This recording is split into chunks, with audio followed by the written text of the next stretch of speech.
What's up, everyone? This is Otis Collier, aka Coach OT, and today we're going to be talking about strength, y'all. So I get this question a lot. I actually got this question in my email the other day talking about how do we help people get stronger without adding weight. I'm confused. I don't really know about how to do it. Don't worry, I got you, okay? So specifically the question was, how do we get people stronger without actually just adding more weight to it? Why can't we just add more weight to whatever exercise they're doing and get them stronger that way? I'm gonna break it down how you can do that, but that might not be the best strategy, and I'm gonna give you 5 other ways besides just adding weight to the bar or adding weight to the dumbbells to make you stronger and still keep your clientele safe. Okay, but before we go on, I want you to like and subscribe to the video, share it with someone, share it with a therapist that don't understand how to progress. So if you don't know how to progress, I want you to lock in, share it with everyone, and let's get ready to go. Okay, so we talk about strength now.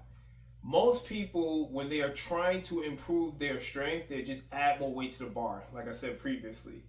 So that means if they're doing 100 pounds today, they'll do 5 pounds, they add an extra 5 pounds every week.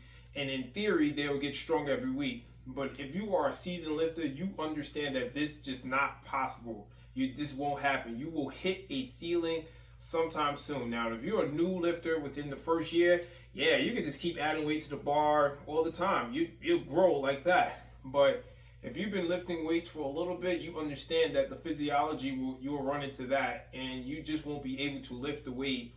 You just won't be able to lift more weight every week. It just doesn't work like that. There's a couple of factors. Fatigue is definitely one of them.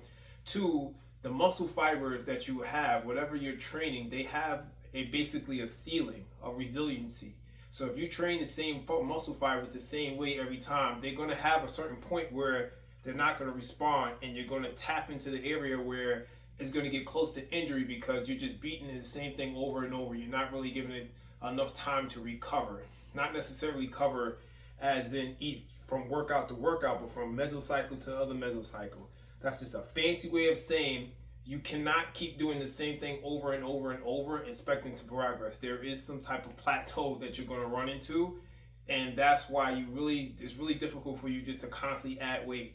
Because in theory, if I was super strong and I did 100 pounds bench press on day 1, January 1st, at the end of the year, if I go by this idea of adding 5 pounds, just 5 pounds every week to the end of the year, I'll be bench pressing, what is that, like 200 or 300 or 400 pounds, something like that, some crazy number like that.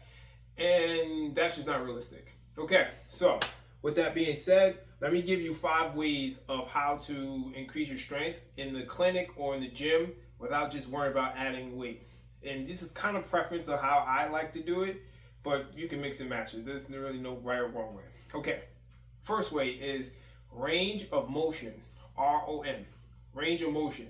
All that means is that you are increasing your range of the exercise. So say you're doing a bicep curl like this, and you only go from here to here, or you go from here to here, but if you increase the range of motion throughout the whole exercise, what you are doing, you are recruiting more muscle fibers. You're doing the same way, but now you're recruiting more muscle fibers to come help you in this movement. And with that being said, you will get stronger by just increasing the range. Now, if anyone has done any type of deficit squats or deficit lunges or Bulgarian, you will understand that 2 or 3 inches on range of motion is significant. Okay, it's like a whole new world. So if you just increase your range of motion safely, then within what you can do, okay, make sure you can do this range and you can get there passively. You have to be able to get there passively. Someone puts you there, and then you can be able to work within the strength range, okay? So range of motion is key. That's like the number 1 go-to I go to. If you are telling me you having strength plateaus, I just increase your range of motion, give you some deficits or something like that, and it feels like a whole new exercise. Okay.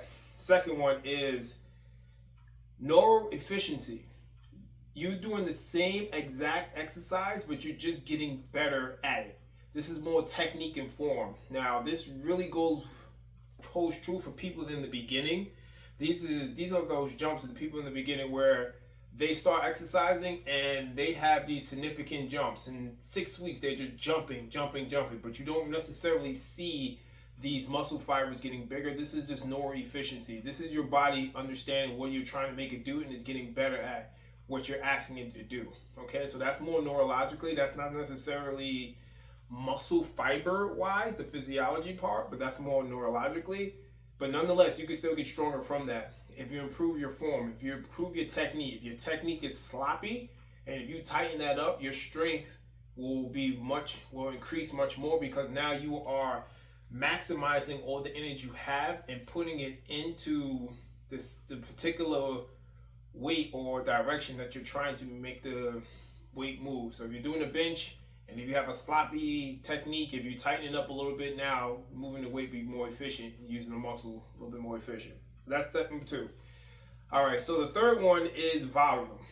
So volume is a term that's being thrown around. So for volume technically means sets, reps, and how much weight on the bar. Okay, that's the total volume.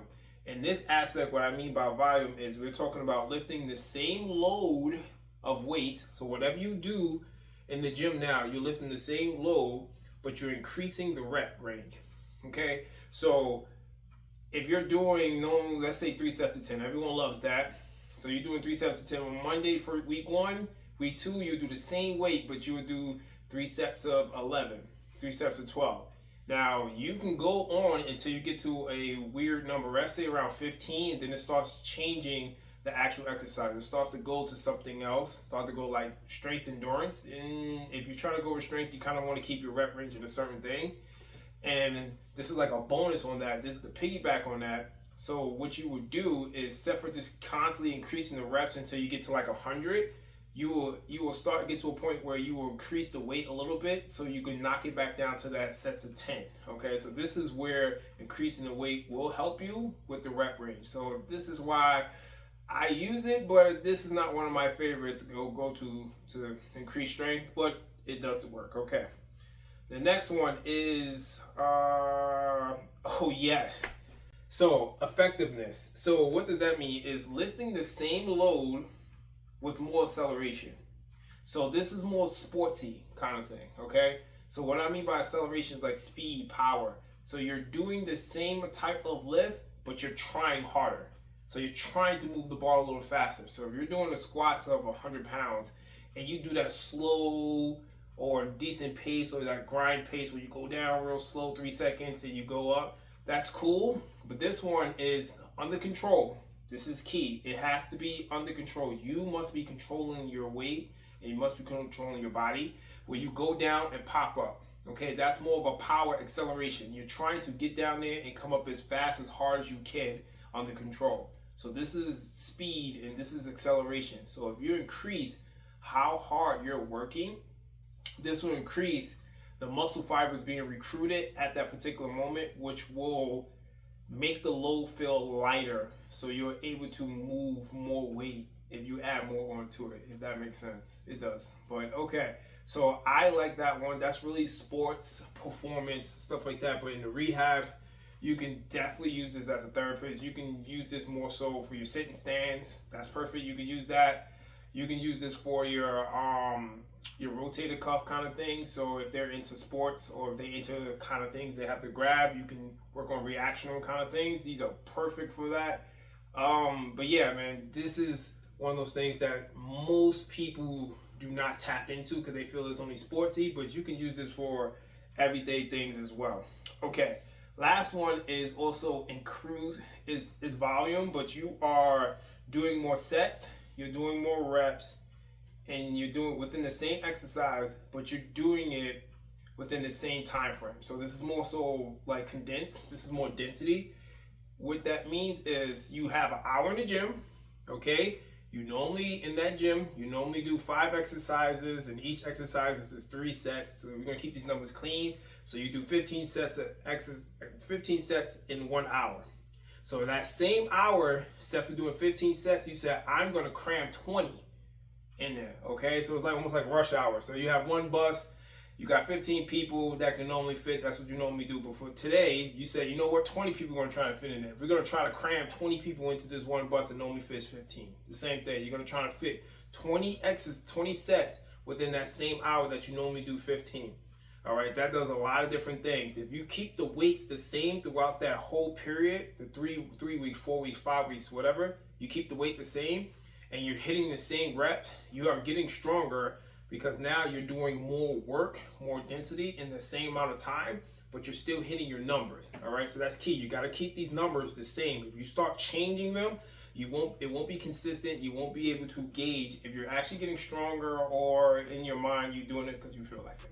Okay, so those are 5 easy ways of trying to increase your strength without adding weight. There are like 10,000 more ways. Those are just 5 ways that I like doing it. Okay, so yeah, so like and subscribe to this video, leave comments in below, tell me which way you like increasing your strength. Did I mess up on something? Give me correction. Maybe we can have a conversation. Tell me how you do it. Okay, until then, I'll talk to you soon, everyone. Peace out.